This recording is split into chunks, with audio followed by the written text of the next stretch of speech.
Guys Tuesday को होने वाली है फिन निफ्टी की एक्सपायरी। किस तरह से एक अच्छी ट्रेड हमें देखने को मिल सकती है, किस तरह से एक अच्छा मोमेंटम मिल सकता है, उसको हम डिस्कस करते हैं, कंप्लीट चार्ट को एनालाइज करते हैं। मार्केट जो है डायरेक्ट अब ट्यूसडे को ही ओपन होगा क्योंकि मंडे को हमारी हॉलीडे है महात्मा गांधी जयंती के ओकेजन पे। तो जितने भी लोग हैं जो फिन निफ्टी में ट्रेड करना पसंद करते हैं या फिर एक्सपायरीज पे हीरो जीरो मोमेंटम को ट्रेड करना पसंद करते हैं, तो एक अच्छा मोमेंटम कैसे हमें देखने को मिल सकता है उसको कंप्लीटली डिस्कस करते हैं। अगर अच्छा एक्सपायरी मूव पकड़ना चाहते हैं तो सबसे पहले ब्रॉड साइकोलॉजी को समझिए चार्ट की, कि ब्रॉड टाइम फ्रेम पे क्या चार्ट की साइकोलॉजी बन रही है, क्या कंप्लीट माइंडसेट बन रहा है। तो वन डे टाइम फ्रेम पे आप इसका चार्ट देखेंगे तो एक अच्छा फॉल हमें देखने को मिला, एक ट्रेंडी मूव हमें देखने को मिला। उसके बाद चार्ट अच्छे से कंसोलिडेट कर रहा है कुछ दिनों से। एंड अगर हम यहाँ पे ध्यान से देखते हैं तो हमें एक डब्ल्यू टाइप ऑफ स्ट्रक्चर भी देखने को मिलेगा, या डबल बॉटम स्ट्रक्चर भी हम कह सकते हैं। यहाँ पे डबल बॉटम लग चुके हैं चार्ट के, तो यहां से थोड़ा सा हमें अपसाइड पे एक पुल देखने को मिल सकता है अगर इस कंसोलिडेशन का ब्रेकआउट करना चार्ट चालू करता है। एग्जैक्ट इंपॉर्टेंट लेवल जो अपसाइड पे निकल के आता है वो 930 के आसपास निकल के आता है। 930 के ऊपर अगर चार्ट सस्टेन करने लगता है तो यहाँ पे एक अच्छा सा ब्रेकआउट हमें देखने को मिल सकता है इस डब्ल्यू टाइप ऑफ स्ट्रक्चर का।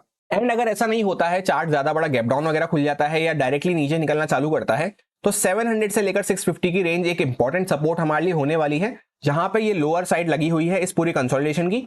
तो इसके नीचे एक बड़ा डाउन साइड का फॉल हमें देखने को मिल सकता है अगर ऐसा कुछ होता है तो। एंड ये जो पूरा जोन रहा यहाँ पे 930 से लेकर पूरा 700 के 650 के आसपास का, इसमें आपको जिगजैग ऊपर नीचे दोनों साइड के मूव देखने को मिलेंगे। तो उस अकॉर्डिंग हमारा माइंडसेट प्रिपेयर्ड रहना चाहिए। अब एग्जैक्टली हम किस तरह से इसको ट्रेड प्लान कर सकते हैं 15 मिनट टाइम फ्रेम पे डिस्कस करते हैं। तो 15 मिनट टाइम फ्रेम पे इस टाइप का कुछ स्ट्रक्चर एंड इंपॉर्टेंट लेवल्स हमारे सामने निकल के आ रहे हैं। ये पूरा जो जोन होने वाला है ये बहुत इंपॉर्टेंट जोन होने वाला है। इसके आसपास चार्ट को हर बार एक अच्छा सपोर्ट देखने को मिलता है या हर बार एक कंजेशन फेस करने को मिलता है। तो जब तक इसके ऊपर चार्ट बना हुआ है तब तक हम बाइंग साइड के लिए हमारा प्लान रख सकते हैं। वैसे भी एसएल हंटिंग के नजरिए से अगर हम देखते हैं तो चार्ट हल्का फुल्का गैप डाउन खुले, फ्लैट खुले या हल्का फुल्का गैप अप खुले, तीनों ही केस में हम यहाँ पे ये जो सेलर्स बैठे हैं इनके स्टॉप लॉस को टारगेट करने अपसाइड पे जा सकते हैं। तो यहाँ पे इस रेंज के आसपास अगर हम खुलते हैं तो यहाँ पे हमें वापस से बाइंग देखने को मिल सकती है, अपसाइड पे चार्ट मूव करता हुआ देखने को मिल सकता है। किस तरह से पूरा चार्ट स्ट्रक्चर रह सकता है, जैसे सपोज यहाँ कहीं पे हम खुले, उसके बाद चार्ट हो सकता है बाइंग में जाए पहले, फिर यहाँ पे ये पूरा इंपॉर्टेंट रेजिस्टेंस जोन होने वाला है हमारे लिए। यहां तक हम पहले पहुंच सकते हैं 900 910 के आसपास आके। अगर फिर चार्ट यहीं पे कुछ देर होल्ड करता है, थोड़ा एक आध घंटा यहाँ पे टाइम बिता लेता है, उसके बाद सेकंड हाफ में 11-12 बजे के बाद या उसके आसपास यहां से अगर वापस से ब्रेकआउट या ब्रेकडाउन कर रहा है तो यहां से फिर हमें एक दोबारा से एक अच्छी एक्सपायरी ट्रेड देखने को मिल सकती है। एक्सपायरीज पे जनरली यही होता है कि मॉर्निंग में पहले एक मोमेंटम हमें देखने को मिल जाता है या फिर चार्ट पूरा साइडवेज पड़ा रहता है। उसके बाद अगर यहाँ पे 1-2 घंटा चार्ट कंसोलिडेट वगैरह कर लेता है जिस तरह से हमने डिस्कस करा इस लेवल के आसपास आके, फिर यहाँ पे एक अच्छा हीरो जीरो मूव जिसको हम कहते हैं, बड़ा एक्सपायरी मूव जिसको हम कहते हैं, वो हमें यहाँ पे देखने को मिल सकता है। इसलिए अगर यहाँ पे जैसा जैसा हमने प्लान किया है ऐसा कुछ होता हुआ नजर आता है तो यहाँ पे बहुत ही अच्छा मोमेंटम हमें प्ले आउट होता हुआ नजर आ सकता है। ऐसा क्यों है उसके पीछे का सिंपल सा रीजन ये है, यहाँ पे तो ये एसएल को हम टारगेट करने के लिए पहले बाइंग साइड का मोमेंटम प्लान कर सकते हैं। उसके बाद इस रेंज के आसपास आके अगर चार्ट अच्छे से कंसोलिडेट वगैरह करता है तो यहाँ पे फिर 1-2 घंटे में अच्छे से और स्टॉप लॉस आ जाएंगे ऊपर और नीचे दोनों साइड पे।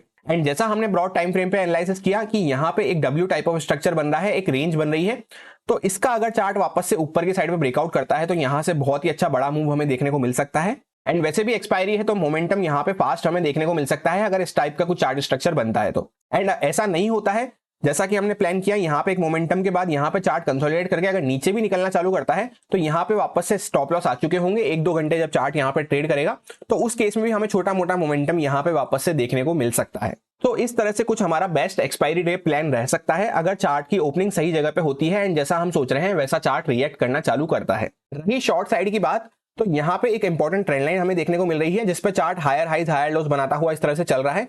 साथ ही साथ यहाँ पे एक इंपॉर्टेंट सपोर्ट जोन भी हमें देखने को मिल रहा है जिसपे चार्ट बार बार कंजेशन फेस करता है। तो इसके आसपास हमें ट्रेड करना अवॉइड करना है। अगर इसके आसपास डायरेक्टली मार्केट खुल भी रहा है तो हमें वेट करने की जरूरत है। अगर यहाँ पे कुछ देर 5-7 मिनट रुक के वापस से ऊपर ब्रेकआउट कर रहा है तो हमारा इसके ऊपर बाइंग साइड पे ही प्लान रहेगा। ऐसा नहीं होता है यहाँ पे अच्छे से रुक के 5-10 मिनट वापस से नीचे ब्रेकडाउन कर रहा है तभी सिर्फ हमें इसके नीचे शॉर्ट साइड पे प्लान करना है कुछ मोमेंटम। उस केस में क्या होगा, फिर यहाँ पे ये सब जो बाय करके बैठे हैं इन सबको यहाँ पे पैनिक होना चालू हो जाएगा, इनकी पोजीशन यहाँ पे कटना चालू हो जाएगी, तो यहाँ पे फिर हमें डाउन साइड का थोड़ा बहुत मोमेंटम देखने को मिल सकता है, सिर्फ और सिर्फ ये पूरा जोन जब निकलना चालू करेगा तभी। मैं पर्सनली इसी तरह से फिन निफ्टी की एक्सपायरी को प्लान कर रहा हूं। अगर आप डेली फिन निफ्टी में ट्रेड करते हैं तो इसका 1 वीक टाइम फ्रेम पे जो चार्ट स्ट्रक्चर है वो सेम बैंक निफ्टी जैसा हमें देखने को मिल रहा है, जैसा हमने बैंक निफ्टी का डिस्कस करा। अगर अभी तक आप निफ्टी बैंक निफ्टी ट्रेड करते हैं एंड उसका कंप्लीट एनालिसिस को नहीं देखा है, किस तरह से हमें बेस्ट ट्रेड देखने को मिल सकती है ट्यूसडे पे उसमें, तो आप चाहे तो चेकआउट कर सकते हैं। उसका लिंक आपको पिन्ड कमेंट में मिल जाएगा। उन दोनों इंडेक्सेस का ऑलरेडी एनालिसिस अपलोड हो चुका है। ये कुछ इंपॉर्टेंट लेवल्स होने वाले हैं जिन पे मैं ट्यूसडे को ट्रेडिंग करते टाइम फोकस रखूंगा। यही मेरा कंप्लीट प्लान बन रहा था फिन निफ्टी की एक्सपायरी के लिए, जो आपके साथ purely education and experience purpose से शेयर किया है। अगर आपको अच्छा लगता है तो आप इसको फॉलो कर सकते हैं, प्रॉपर रिस्क मैनेजमेंट को फॉलो करते हुए, अपने प्रॉपर स्टॉप लॉसेस को फॉलो करते हुए। Happy Fin Nifty expiry. Thank you.